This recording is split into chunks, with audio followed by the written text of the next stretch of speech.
Texas Democrats have now literally fled the state in a bid to block the Republicans from further rigging their congressional delegation.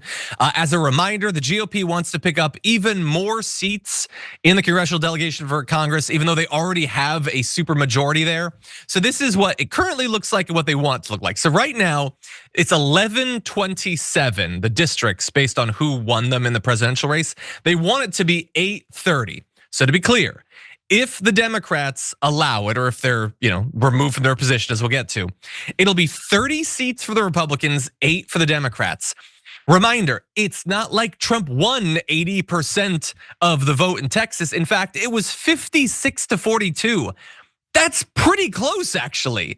So the 42%, I'll round down to 42%, means they should have 16 seats. They already only have 11, and they want them to have 8. They want them to have half the congressional delegation that they should be owed by how popular they are in the state. And obviously, the Republicans are freaked out about this. They want to take all these seats they can. So Greg Abbott now, if we jump ahead to graphic 5, is saying that he might try to bring them up on felony bribery charges, and he might just replace them. He might strip away their elected seats that they were given by Texans and replace them with whatever lackeys he wants, which would be illuminating, at least for the current state of the government in Texas. That would really be mask off on how authoritarian it's become there. But they're trying to pitch it as the Democrats are cowardly, so they're fleeing the state, and real Texans don't flee a fight. You know what a real fight is, Greg Abbott? In an election, trying to convince people of your position, running on your actual record, making promises that you actually intend to keep. That's an actual facing of the fight. When you instead pre-rig the election, so you already know you already won in all of these races and you don't even have to compete.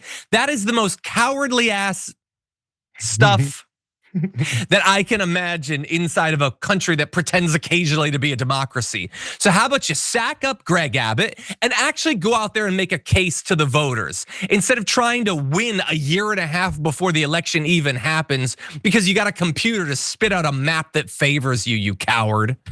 Jared, what do you think? Fascist leaders, they need, like fascist extremities.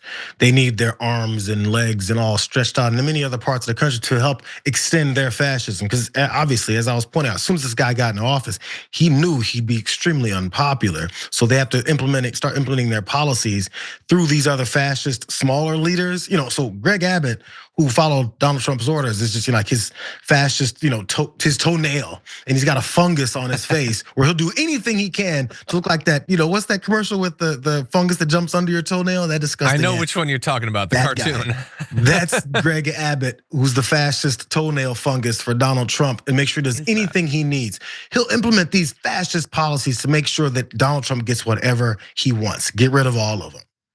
Is it Lamisil? Is that the one you're thinking of? I think so. Oh, disgusting commercial. Grossest commercials.